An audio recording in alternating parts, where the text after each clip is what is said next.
I am back with another video on parents and grandparents PR program in 2021.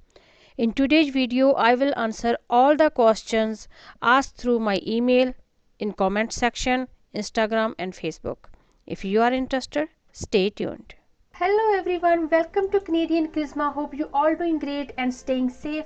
If you are new here, I provide information and free advice about Canadian immigration and help people to apply for Canada PR, which can save them a lot of money. Without a further delay, let's start today's video. First question is, do I have to submit IMM 5519 if my father's first wife died? He was married, not in a common law relationship. Answer to that is no, you do not need to submit this form. You must submit the death certificate for the deceased person. In case if you do not have the death certificate, provide the affidavit to prove the death. Next question is, I am the daughter of the principal applicant and I am 37 years old. Do I need to add my name in 5406 even I am not accompanying my father to Canada? Another question related to that, my brother is already in Canada on student visa. Do I need to put his information as well in IMM 5406 form, or it will only be for my mom and dad? The principal applicant and the spouse of the principal applicant must add their all children's information in IMM 5406 section B, even they are not accompanying them to Canada, or no matter how old they are and where they live. They need to include their all children in IMM 5406 section B. Next question is, do I have to submit the passport of both of my parents as a proof of marriage? You can submit only the principal applicant's passport as a proof of his or her relationship, means their marriage, with the dependent spouse. Next question is, how to label forms, means IMM forms. Do we have to put the application's name first and then form name? For example, the question ask like last name, first name and IMM 5768, like this. You need to submit only one form for both of the parents, so they does not belong to particular one person. You need to submit only one form for both of the parents and all the dependents in the application. So only one copy of IMM 1344 and only one copy of IMM 5768 for the entire application. You do not need to label them with any first name and last name. They can stay as it is. For example, IMM 5768 financial evaluation. So this is only the one form you're gonna submit for entire application as a financial evaluation form. Next question is, I am sponsoring my parents. In IMM 008, it says to add all family members to the dependent section, whether they are accompanying or not. So do I need to include my brother and his family members too? In IMM 0008, you need to add only the dependents of the principal applicant and the dependent spouse. So only the dependent of principal applicant and the spouse you need to add in 0008 form. Children qualify as a dependent if they are under 22 years old and do not have a spouse or partner. Only then they can be added in IMM 0008. So if your brother or sister does not fall into the dependent category, you do not need to add them in IMM 008. Next question is, I submitted the file and forgot to write parents' name and date of birth on the back of the photo. Anyway, I can change it, or does it going to make any difference to my application? You cannot make any change to your application once you hit the submit button. But no worries, IRCC will ask you submit the photos again if they need it. Next question is, my parents have a son who is under 22, means dependent, but he is currently in Canada. Does that fall under a family unit of 4 for LICO, means income requirement? Yes. He will be counted in the family size for LICO. How? I will explain it in a bit. Next question is, I have a brother who is 20 years old and single. Is he going to be a dependent? Yes, he is going to be a dependent. Next question is, can I sponsor only my dad and my brother who is 16 years of age? As our income requirement is meeting only for 4 members, 2 my in-laws and 2 my father and brother to be sponsored. So as per my understanding, this person does not want to sponsor the mother because of the income requirements. So to be clear, it does not matter if you are sponsoring your mother or not, because she will be counted in the family size for the income requirements anyways. To calculate your family size, you need to include yourself. I'm talking about the sponsor here. Then your spouse or common law partner who could also be your co-signer, your dependent children, and the dependent children of your spouse or partner. Means if your spouse was married before, then the kids before the previous marriage need to include in this one too. And any dependent children of your dependent children. If your children have dependent children on them, then you need to include them as well in this family size. After this, any other person you and your co-signer may have sponsored in the past for whom you are still financially responsible, you need to include them in this family size. And at the end, the parents and the grandparents you want to sponsor and their dependents. So if you are sponsoring for both the parents, you need to include them. If you are sponsoring for the grandparents, you need to include them. And if your parents or grandparents whom you are sponsoring, they have dependents on them, you need to include them as well in this family size. Let's have a look who is considered as a principal applicant dependent, or the person who is being sponsored, their dependents. The principal applicant spouse or partner, even if they won't come to Canada, they need to include in family size.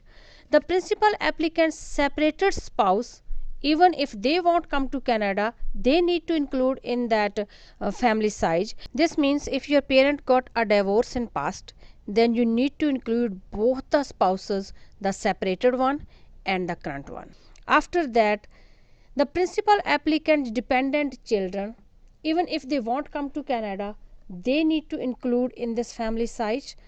Children considered as dependents if they are under 22 years old and don't have a spouse or common law partner, no matter if they live with the principal applicant or they live already in Canada, they need to include in the family size.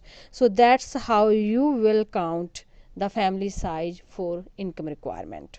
Next question is, if the sponsor is divorced, then what will be the family size? I think so person want to ask here, if the sponsor is divorced, do they need to include their separated spouse in the family size or not?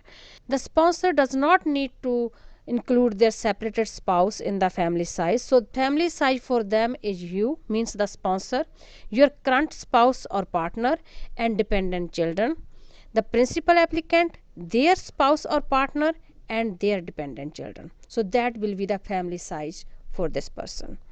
Next question is, do I need to submit 2 applications for each parents? Means one for each parents?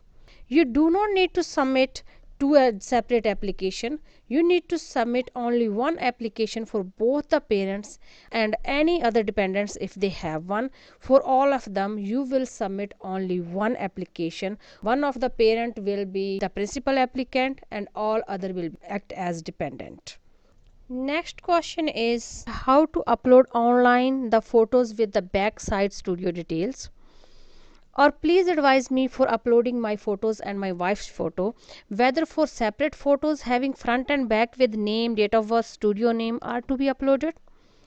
For that, please get the photographs done by the studio and also get them stamped by the studio. Write the name and the date of birth of the person at the back. Then just scan the front and the back of the stamped photo. Label the front and the back properly and upload it in the photo intake properly. You can upload the front and the back separately, or if you want to combine them together, you can do that too. You do not need to upload too many photographs. You can upload only one photograph. That's good enough. Next question is IMM 1283 financial evaluation form. Do we need to fill this form for parents and grandparents program? No. For PGP, you need to submit IMM 5768 for financial evaluation, not the IMM 1283. Next question is IMM 5768. If we are selecting no to question number 8 and 16 in IMM 5768, which says to authorize IRCC to collect information from CRA regarding our NOA, then do we need to provide SIN number? It does not make any difference. Better to provide it, because you will submit your NOA if you are not signing question number 8 and 16 and your NOA has your SIN number on it. So IRCC will get it anyways. So it's up to you, you want to provide or not, but you not have to provide that number if you are not signing question number 8 and 16 on IMM 5768. Next question is about again 5768. If we took CERB benefit from CRA in 2020, what do we have to mention in employment history? Company name, employed or not employed? So in that you can write just from this date to this date. In employer name, CERB, then your address, your phone number, income from CERB, whatever you got that income amount here, and then the family size. Next question is about IMM 5409. Do I need to fill this form if I am married? No. You need to just submit your marriage certificate to prove your marriage, prove your relationship with the co-signer or the sponsor. You no need to provide IMM 5409. Next question is, can I sign IMM 5768, IMM 476 as electronic signatures too? As a sponsor, do I need to sign only form IMM 5344 by hand? You cannot sign IMM 5768 and IMM 5476 electronically. As a sponsor, you must sign IMM 1344 and IMM 5768 by hand. If you are becoming your parents' representative, then you also need to sign IMM 5476 by hand. Next question is, does the sponsor need to sign form IMM 5476 use of the representative form? If yes, where? The person who is being the representative for the parents will sign this form by hand, IMM 5476. If the sponsor is helping his or her parents in the application and becoming the representative, then the sponsor needs to sign IMM 5476 as a representative. The person who is becoming the representative, it could be anyone or the sponsor, they need to signature here under question number 8 and date. So they need to sign it by hand. Next question is regarding 5768. If I have sponsored my wife to come to Canada before, should I be writing 1 on question number 3B1 in IMM 5768? It depends on when she got her PR, because spouse undertaking stays in effect for 3 years. If she got her PR before 3 years, then you no need to add her there. If 3 years are not over yet, yes, you need to include her in question number 3B1. Next question is, can you say what information should be included in the invitation letter for a parent's sponsorship visa? Just upload the invitation letter as it is you received from IRCC to invite your parents with the confirmation number. Next question is, for 2 parents, how much do I have to pay in total? Or how do pay the fees? To get answer for this question, we need to go on the Government of Canada's website. On this page, you can just scroll down, and here in option 2, just select permanent residence. Are you paying the right of permanent residence fees only? You can say no, because you are paying the full fees here, and see the fee list here. Select parents and grandparents here. Here you can see the list of fees. So start with the first one, sponsor your parents and grandparents. Sponsorship fee is $75. Principal applicants processing fee $475. And right of permanent residence fee is $500. So for one person it is $1,050. If you are sponsoring both the parents, you can go to third option here, include the spouse or partner of your parents and grandparents. So processing fee $550 and right of permanent residence fee is $500 again. Just click one here.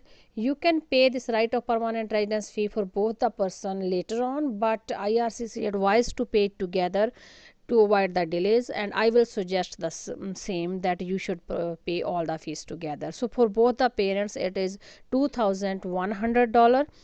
Then it's a biometrics fees for one person $85. If you are applying for both the parents, then you can select this option here because it's $170 for two person or more in the family. Once you select this all, you can just click on submit. Here you can see that total fees is $2,270 including $170 biometrics fees here. To pay this fees, just click on I am not a robot and then verify that you are not a robot. Then click on login and pay. If you already have an account, then just log in your account and submit the fees. If you do not, just register for a new account and then you can pay the fees for your parents and grandparents application. That's it for today. If you haven't subscribed my channel yet, please subscribe it and press the bell icon to get notification for new videos. If you like my videos, please hit the like button. It gives me the motivation to bring more information for you guys. If you have any other question, please feel free to leave me a comment below, DM me on Instagram or email me on canadiancharisma@yahoo.com. I will try my best to answer you as soon as possible. See you in next videos. Till then, stay positive, stay safe, stay connected. Thanks for watching this video.